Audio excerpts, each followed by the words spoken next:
Hello friends, welcome to the new episode of my channel. আমি অরিত্র। এখন এই ভিডিওর মধ্যে আমরা কিছু টিজার এবং ট্রেলার নিয়ে কথা বলবো।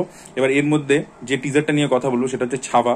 ছাওয়ার টিজারটা কিন্তু এখনো সোশ্যাল মিডিয়াতে রিলিজ হয়নি, মানে ইউটিউব বা কোনো সোশ্যাল মিডিয়া প্ল্যাটফর্মে রিলিজ হয়নি। বাট আপনারা যারা স্ত্রী 2 দেখতে গেছিলেন সেখানে কিন্তু এটা ছবিটা মানে এই টিজারটা প্লে হয়েছিল, যেহেতু এটা ম্যাডক ফিল্মসের ফিল্ম। এবং তার এই ছবিটা আসতে চলেছে হচ্ছে ডিসেম্বর মাসে, পুষ্পার সামনে রিলিজ করবে। এবং আমি একটা জিনিস মনে করতাম যে হয়তো এই ছবিটা একেবারেই টিকবে না, কারণ পুষ্পা 2 নিয়ে বিশাল হাইপ আছে, প্রচুর ক্রেজ আছে। বাট এখন আমি ছাওয়ার টিজার দেখার পর এটা বলতে পারি, এবং ভিকি কৌশল যে লেভেলের পারফর্মার, সব মিলিয়ে বলতে পারি যে ছাওয়া কিন্তু একটা কম্পিটিশন দেবে। হ্যাঁ, ডেফিনেটলি পুষ্পার বিশাল হাইপ আছে, ওটা একটা প্যান ইন্ডিয়া ছবি, অনেক বেশি বাজেটের ছবি, আল্লু অর্জুনের বিশাল ফ্যান ফলোইং আছে, ক্যারেক্টারটা পপুলার হয়ে গেছে, হিউজ একটা বিজনেস করবে। কিন্তু এটা মনে রাখবেন যে অ্যানিমাল যখন চলছিল, ওরকম রমরমিয়ে চলছিল, সেখানে কিন্তু শ্যাম বাহাদুরও কিন্তু একটা কালেকশন ভালো করেছে, এবং সেই ছবিটা ওর সামনেও কিন্তু হিট হয়েছে আর কি। তো ভিকি কৌশলের কিন্তু এখন কিন্তু একটা ফ্যান ফলোইং রয়েছে, এবং তারা কিন্তু হলে আসছে, এই জিনিসটা আমরা হতে দেখেছি।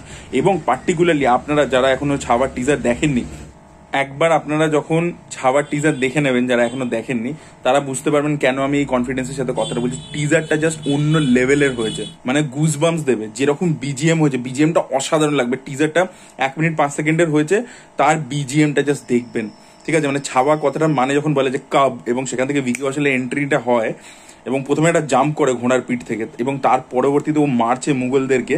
আপনারা কেসারিতে একটা সিন দেখেছেন, অক্ষয় কুমার প্রচুর আফগানদের সাথে লড়ছে, একা দাঁড়িয়ে একটা সিন ছিল ক্লাইম্যাক্সে, সেরকম টাইপের একটা এখানে সিন রয়েছে। এখানে হয়তো ওকে কিছুতে বেঁধে টেঁধে দিয়েছিল, ও সেইটাকে দিয়ে মারছে সবাই। ও দুটো হাত বেঁধে দিয়েছিল হয়তো কিছু জিনিসের মধ্যে, তো সেইটা দিয়ে ও মারছে সবাইকে। এবং ওই জায়গাতে ভিকি কৌশলের যা এন্ট্রি, এই যে ছাওয়া বলা হচ্ছে, মানে কাব আয়নের ছেলে আর কি, তো সেই জিনিসটা ওর বডি ম্যানারিজম, ও যেভাবে চিৎকার করছে, সেগুলো সবের মধ্যে আছে। তো ভিকি কৌশলকে আউটস্ট্যান্ডিং লাগছে, সেরকম ভাবে অ্যাকশন সিনস গুলো হেভি লাগছে, ব্যাপক লাগছে। এবং তার পরবর্তী যেটা বললাম বিজিএম, ওটা অসাধারণ ছিল। মানে বিজিএমটা আপনাকে গুজবাম দেবে, আমাকে তো হলের মধ্যে দিচ্ছিল ভাই। এবং ভিকি কৌশলকে হেভি লাগছিল, মানে পারফরমেন্স। এবং ভিকি কৌশলকে এইভাবে আমরা দেখিনি, এত অ্যাকশন করতে দেখিনি, সেটা আমরা দেখতে পেতে চলেছি। এবং লাস্টে অক্ষয় খান্নাকে আমরা দেখতে পাচ্ছি। অক্ষয় খান্না অরঙ্গজেব হয়েছে, এবং তার জাস্ট লুকটা দেখবেন, যা প্রস্থেটিকের কাজ হয়েছে। প্রথমে আমি চিনতেই পারিনি যে ওটা অক্ষয় খান্না, আমি পরে যখন বাড়িতে এসে গুগল করেছি তখন দেখছি, মানে কাস্ট দেখছি, তখন আমি তো জানতাম রশ্মিকা মান্দানা আর এ রয়েছে, মানে আমাদের ভিকি কৌশল রয়েছে। পরবর্তীতে দেখছি যে ওটা অক্ষয় খান্না অরঙ্গজেব প্লে করছে। কি লুক ভাই, কি লুক দিয়েছে, আপনারা দেখলে অবাক হয়ে যাবেন। তো সব মিলিয়ে ছাওয়ার টিজার আমার ব্যাপক লেগেছে, সলিড হয়েছে। এটা যখন সোশ্যাল মিডিয়াতে আসবে না, আগুন লাগিয়ে দেবে জাস্ট। এবং লোকে এটা বলবে যে ভাই ভিকি কৌশল মানে নেক্সট লেভেলে মানে যেতে চলেছে। মানে একটা হয় না, স্টারেদেরও তো কিছু ধাপ থাকে, তো ভিকি কৌশল কিন্তু এই ছবিটা দিয়ে নেক্সট স্টেপে যেতে চলেছে, এইটুকু আমি গ্যারেন্টি দিয়ে বলছি। এই ছবিটা হেভি হবে, এবং ম্যাডক ফিল্মসের ওপর আমি স্ত্রী 2 দেখার পরে আরো ভরসা বেড়ে গেছে। তো এই ছবিটা আমার মনে হচ্ছে হেভি কিছুটা হতে চলেছে। এর পরবর্তীতে আমরা কথা বলবো যে দেবেরার একটা গ্লিমস নিয়ে। তো সৈফ আলী খানের যে ক্যারেক্টারটা হতে চলেছে, তার একটা ইন্ট্রোডাকশন গ্লিমস আমাদেরকে দেখানো হয়েছে। তো এই ক্যারেক্টারটার নাম হতে চলেছে ভাইরা বলে, এবং এই দুটো লুক আমরা এই টিজারের মধ্যে দেখতে পাই। কারণ আমরা এখানে জানি যে এনটিআর এর ডাবল রোল হতে চলেছে, বাবা আর ছেলে, এবং এই যেহেতু কনস্ট্যান্ট ভিলেন। তো প্রথমে আমরা এর এন্ট্রি দেখতে পাই, এটা কুস্তির মতো ম্যাচ হচ্ছে, যেখানে সৈফ আলী খান কাউকে মারছে, এবং সেখানে তার চুলগুলো ছোট রয়েছে। এবং তার পরবর্তীতে হয়তো একটা গানও থাকতে চলেছে, কারণ টিজারটা যেখানে এন্ড হয়, গ্লিমসটা যেখানে এন্ড হয়, সেখানে আমরা দেখতে পাই সৈফ আলী খান নাচছে অনেকের সাথে। তো ওকে আর কি প্রপারলি ট্রিট করা হবে, মানে যেহেতু বলিউড থেকে একটা ভিলেন নিয়েছে, just for the sake of villain নয়, মানে তারও আর কি ইম্পর্টেন্ট একটা রোল থাকবে, এটা আমরা বুঝতে পারছি। তারও একটা প্রপার ইন্ট্রোডাকশন, গান, সিন সবকিছু থাকতে চলেছে। তো এবং সেখানে আমরা দেখতে পাচ্ছি, এবং প্রথম অ্যাকশন সিনটা কিন্তু পুরো মাসি ভাবে ট্রিট করেছে। সৈফ আলী খানকে কিন্তু একটা সাউথ ইন্ডিয়ান ডিরেক্টরের সাথে যে কাজ করলে কিরকম তাকে প্রেজেন্ট করে, সেটাই দেখার মতো বিষয় হবে। আশা করবো ভালোই হবে। এখন অব্দি টিজার লেভেলে কিন্তু বেশ ভালো লাগছে। এবং সৈফ আলী খান তো একটা ফিরোসাস ব্যাপার নিয়ে আসতে পারে, একটা ম্যাডনেস নিয়ে আসে, যেটা তানাজিতে আমরা দেখেছিলাম উদয়ভান রাঠোর যখন প্লে করেছিল সে। তো সেরকমই একটা ব্যাপার কিন্তু তার মধ্যে এখানেও রাখা হয়েছে। একটা জায়গা আমরা দেখতে মাটিতে পুরো শুয়ে আছে। এবং পরবর্তীতে মানে টিজারটা শেষের দিকে এসে আমরা তার একটু বয়সকালের লুকটা দেখতে পাই, যেখানে ওর বড় বড় চুল রয়েছে, এবং একটা ছুরি আর কি একটা গাছের মধ্যে লেগে আছে, সেটাকে নিয়ে নিচ্ছে। ওই লুকটাকে অল্প বিস্তর দেখানো হয়েছে। সেকেন্ড লুক যেটা, সেটারই পোস্টার বেরিয়েছিল আগে।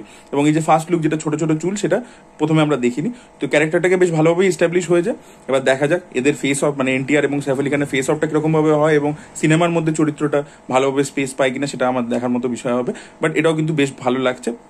তো আমি বলবো না টিজারটা ডিজাইনিংটা এমন কিছু যেটা আর কি মারাত্মক লেভেল এক্সাইটেড করেছি, ইট ওয়াজ গুড বাট এক্সট্রাঅর্ডিনারি নয় আর কি। তো দেখা যাক, দেবারা রিলিজ করবে সেপ্টেম্বর মাসে।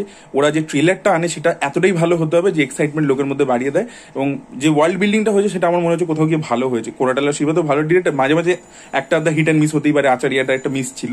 বাট কোথাও গিয়ে দেখা যাক এই ছবিটা ভালো বানায় কিনা। সে মোস্টলি কিন্তু এনটিআর এর সাথে এর আগেও যে কাজ করেছে জনতা গ্যারেজ, সেটা কিন্তু ভালোই বানিয়েছিল। দেখা যাক কিরকম হয়। আপনাদের কিরকম লেগেছে অবশ্যই জানাবেন কমেন্ট সেকশনে। আর আজকে 5টার সময় রিলিজ করে গেছে গ্রেটেস্ট অফ অল টাইমের ট্রেলার, সেটা রিভিউ করবো এবার। এটা হিন্দি ভার্সনের মানে হিন্দি ডাবিং ট্রেলারটাও চলে এসছে আর কি।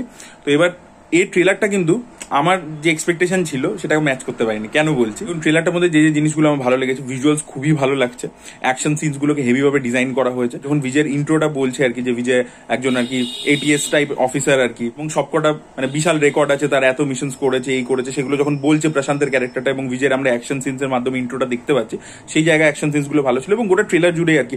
এবং যে ইয়াং বিজয় আর কি, যেটা ডি এজিং লুক, তাতে যে অ্যাকশনস গুলো করছে সেটাও বেশ ভালোই লেগেছে। ভেঙ্কট প্রভুর একটা সিগনেচার হচ্ছে কমেডি। এবার আপনারা যদি মানকাথা ছবিটা দেখে থাকেন, যেটা মানে অজিত কুমারের 50তম ছবি ছিল, সেখানে অজিত কুমারকে কিন্তু ভেঙ্কট প্রভু অ্যাজ এ ভিলেন প্লে মানে একদম পুরো আনঅ্যাপোলজেটিক ভিলেন হিসেবে পোর্ট্রে করেছিল। এবার সেখানেও একটা অ্যাঙ্গেল ছিল যে তৃষাকেও মিথ্যে কথা বলতো, ড্রিঙ্ক করতো, এগুলো দেখবেন ছিল আপনারা যদি মানকাথা দেখে থাকেন। তো সেরকম একটা অ্যাঙ্গেল, একটা কমেডিক অ্যাঙ্গেল কিন্তু এই ছবিটার মধ্যে রয়েছে। এবং ভেঙ্কট প্রভুর কিন্তু মানে একটা প্লাস হচ্ছে হিউমার, সে নিজের যে কোনো ছবি বানায় তার মধ্যে কিন্তু কমেডি রাখে। আপনারা যদি মানাডু ছবিটাও দেখেন, সেখানেও কিন্তু এস জে চুরিয়ার ক্যারেক্টারটার মাধ্যমে কিন্তু একটা কমেডি ক্রিয়েট করা হয়েছিল। এখানেও কিন্তু ট্রেলারের মধ্যে কমেডি রাখা হয়েছে। এবং স্পেশালি মানে প্রথম দিকটা আমার অতটা ভালো লাগেনি। ট্রেলারের মধ্যে একটা জায়গায় পোর্শন প্রথমে কমেডি আছে, ওই চিল্লি উমেন বলে বা ওই যে মিথ্যে কথা বলে মানে বউদেরকে মিথ্যে কথা বলে চলে যাচ্ছে, ওই জায়গাগুলো আমার অতটা ওয়ার্ক করেনি। বাট শেষের দিকে ওই যে বলে যে আমাদের প্ল্যান এ থেকে জেড অব্দি সব আছে এবং মিশন ইম্পসিবলের মিউজিকটা হাম করে, সেই জায়গাটা বেশ ভালো লেগেছে। তো সেইগুলো ভালো ছিল। এবং যে ডায়লগস গুলো ছিল সেগুলো সেলফ রেফারেন্সিয়াল ডায়লগস কিছু ছিল, age is just a number, হ্যান ত্যান, ওইগুলো ভালো লাগে। বাট আমি যে কারণে হতাশ হয়েছি, যেটা আমরা আগে ভাবছিলাম যেখানে একটা সায়েন্স ফিকশনের কনসেপ্ট থাকতে চলেছে, বিজয়ের একটা ক্লোন থাকবে যেটা ওরই কোনো ডিএনএ থেকে নিয়ে বানিয়েছে, এরকম কিছু একটা হবে, সেগুলো কিন্তু নেই। মানে এখানে জাস্ট বাবা ছেলেরই গল্প। তো এরকম তো বিজয় আগেও করেছে, বিগিল ছবিতেই তো বাবা ছেলে ছিল, বা মার্সেলের ক্ষেত্রেও সেটা ছিল, ট্রিপল রোল। তো এইগুলো তো বিজয় আগেও করেছে। তো সেইটার মধ্যে কোনো কনসেপ্টের মধ্যে নতুনত্ব পেলাম না। জাস্ট যে বাবা ছিল, সে একটা টিমের মেম্বার ছিল এবং বিশাল ভালো একজন এজেন্ট ছিল, এখন সে বয়স হয়ে গেছে এবং হয়তো যে মিশনটাতে গেছিল এখানে ভিলেনটাকেও দেখিয়ে দিয়েছে আর কি। সেই ভিলেনটা আর কি ওর উপর একটা পার্সোনাল রাগও আছে, যেহেতু তার ক্ষতি হয়েছিল এবং পরবর্তীতে ওই মিশনটাতে হয়তো ওর ওয়াইফ মারা গেছিল, ছেলেকে মানুষ করেছে, ছেলে মানে ইয়াং আর কি, এবং বাবা বয়স হয়ে গেছে। এবার দুজন মিলে ও ছেলে আর কি বাবাকে হেল্প করবে এবং সেটা নিয়ে মিশন হবে আর কি। তো সেখানে আর কি কোনো মানে সায়েন্স ফিকশন কনসেপ্ট যেটা পেতাম, যেটা আমরা এক্সপেক্ট করছিলাম যে বিজয় একটা সায়েন্স ফিকশন ছবি করবে, যেহেতু মানাডুতে ভেঙ্কট প্রভু একটা ওরকম জোনে গেছিল, তাই আশা ছিল। সেটা যখন হলো না, সেটাতে একটু ডিসঅ্যাপয়েন্টেড হয়েছে, যেটা রুটিন লাগলো আর কি। এখন অব্দি ট্রেলার থেকে তো রুটিন লাগলো। আর আরেকটা হচ্ছে যে ডি এজিং যে লুকটা বিজয়, সেটা কিন্তু আমার ভালো লাগেনি, সিরিয়াসলি বলছি, ওইটা আমার অতটা পোষায়নি। কিছু জায়গায় আর কি বড্ড ফেক মনে হচ্ছে, ব্যাপারটা ন্যাচারাল লাগছে না। তো সেইটা আমার খারাপ লেগেছে। বাকি আমি যেটা বললাম, কমেডি ডিসেন্ট লেগেছে, অ্যাকশন খুব ভালো ছিল এবং ট্রেলারটাকে যেভাবে বিজিএমটা দিয়েছে, ইউবান শঙ্কর রাজার গানগুলো খারাপ হয়েছে, কিন্তু বিজিএমটা কিন্তু এই ট্রেলারের মধ্যে বেশ ভালোভাবে ওয়ার্ক করেছে। তো সব মিলিয়ে কিন্তু ট্রেলারটা আমার অ্যাভারেজ লেগেছে। আমার এক্সপেকটেশন আরো বেশি ছিল, বিজয়ের ছবি এলে এক্সপেকটেশন অনেক বেশি থাকে। আচ্ছা, আরেকটা জিনিস হচ্ছে বিজয়ের যখন নামটা আসছে তালাপাতি বিজয়, সেখানে একটা এরকম অ্যানিমেশনের মাধ্যমে একটা যে ইন্ট্রো টাইপের ডিজাইন করা হয়েছে, যেটা হয়তো ছবিতে প্রথমেই আমরা দেখতে পাবো, সেটাও কিন্তু বেশ ভালোভাবে করা হয়েছে। লোকেশ একরকম ভাবে করেছিল, এখানেও কিন্তু একটা অন্যরকম ভাবে ও বন্দুকটা তুলছে, যেটা বিস্টের অ্যাকচুয়ালি একটা শট, এবং সেখানে বিজয়ের থ্রু আউট দ্য ইয়ার্স কিরম কিরম লুকস ছিল সেগুলো ট্রান্সফর্ম হয়ে আছে, সেটাও কিন্তু বেশ ভালো ছিল আর কি ট্রেলারের মধ্যে। তো ওভারঅল মিলিয়ে আমার ডিসেন্ট লেগেছে, অ্যাভারেজ লেগেছে আর কি, এটাই বলবো। আপনাদের মতামত অবশ্যই কমেন্ট সেকশনে জানাবেন। Thank you so much.